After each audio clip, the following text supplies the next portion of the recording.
Welcome back, ladies and gentlemen. Let's get my next guest right out. He went from cleaning cars to a multi-platinum selling music career in the blink of an eye. It is our very own Mr. Alfie Boe, ladies and gentlemen.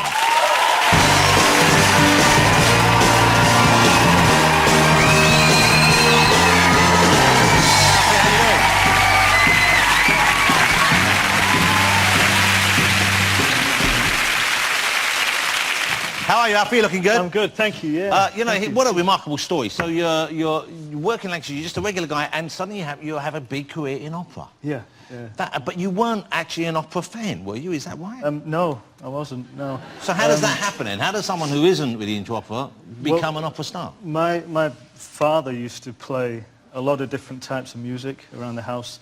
So I grew up listening to opera, to blues, to rock and roll, to country music and all that. So I just discovered that opera was the way that my voice should go. And so you had the right voice for it. Yeah. So who told you that? How did you know that? You just found you were more comfortable singing that, or other people said that you should sing that? Well, I started, around the house, I started impersonating people like Pavarotti, which is pretty stupid, because he's good, and I wasn't. How old were you then? 14. But you weren't a big fella. No, you I wasn't massive. No. But I could sing high notes pretty loud. I can't imagine there were that many 14-year-olds in Lancashire running around imitating Pavarotti at 14. No, I know. Well, I didn't tell anyone because I'd have my face smashed in. Okay, so now you have the family, the kids, and do they like listening to you? Do they find Dad's opera singing, or would they rather listen to more? My little girl says it's too loud. She always says, like, stop singing, Daddy, you're making a fool of yourself, it's too loud, you know. And the school that she's going to has asked me to sing at their Christmas Carol concert, you know. But my daughter won't let me. She said it's too embarrassing. How old is she? She's 5 now. Well, that's the age when Daddy's so embarrassing.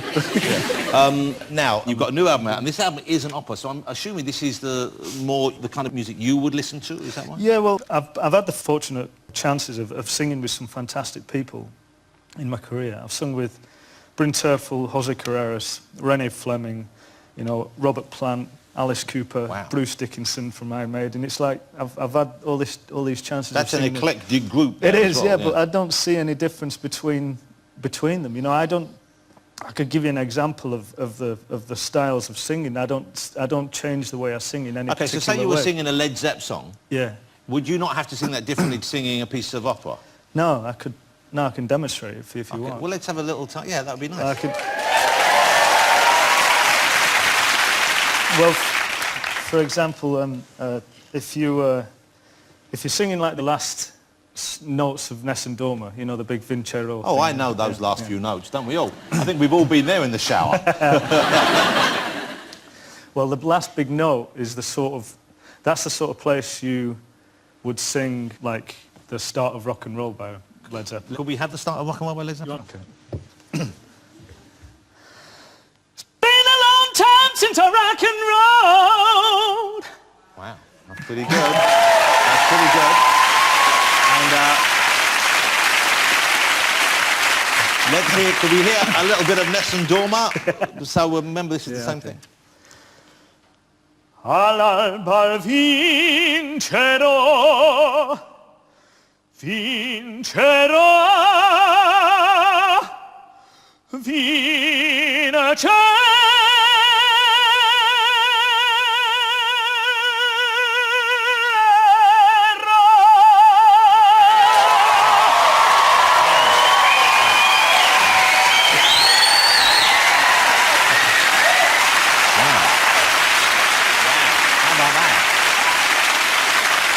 Although, I have to say this, Daddy, that was a bit too loud. Was it a bit loud? That is loud, though. I mean, man, I'm sitting, that was pretty loud over there. But my ears were ringing, so in the car, that must drive your kid nuts. It does, yeah. It's usually in the car, I get told to shut up.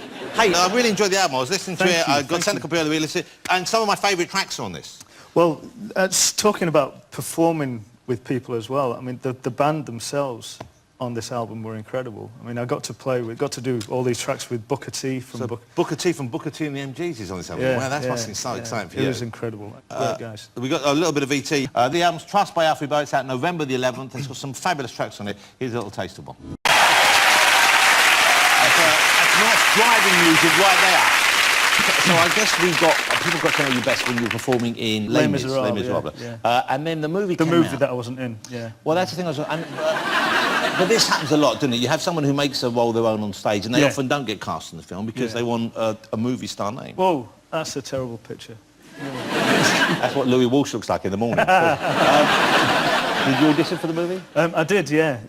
I auditioned for it, and my audition was about 2.5 hours long. Wow. So I sang the whole of the show, did the dialogue and all that sort of business. But then I was walking out of the room, and I said to the guy that was going in after me, I said, "Good luck, mate, you know, it's all the best." And it's Hugh Jackman.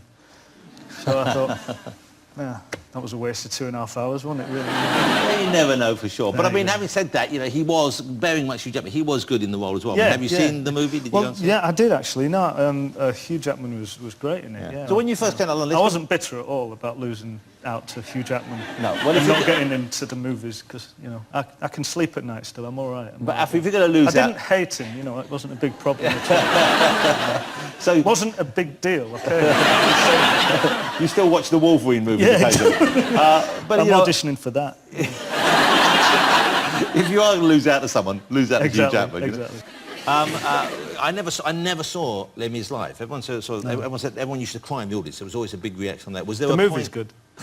Sorry, I'm sorry. Was there a point where you knew you had the crowd? Was there always a certain point in the music itself when you knew you had them?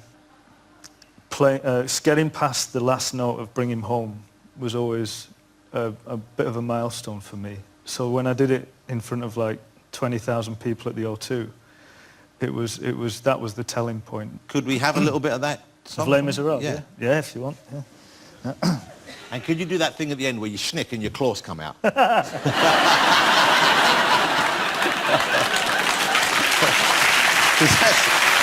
that's what people like about that musical. You're a bastard.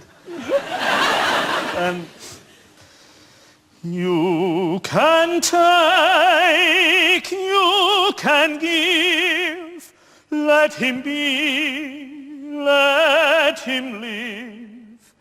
If I die, let me die, let him live. Bring him home. Bring him home. Bring him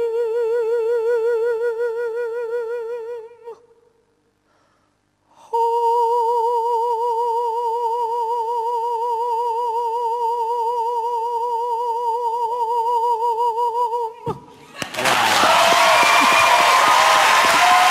You have me at bring. I think that was incredible, wasn't it? Let's see if we finally managed to make Gary cry. Gary, any emotion? Yes! Yes! I knew you could do it. Hey, it was great having you here and great hearing you sing. Ladies and gentlemen, the fabulous Mr. Alfie Boe! Thank you, Alfie. That was great. Thank you so much. Still to come after the break, one of the funniest men in the country, Mr. Stephen Merchant, and stunning supermodel Naomi Campbell, so don't go anywhere.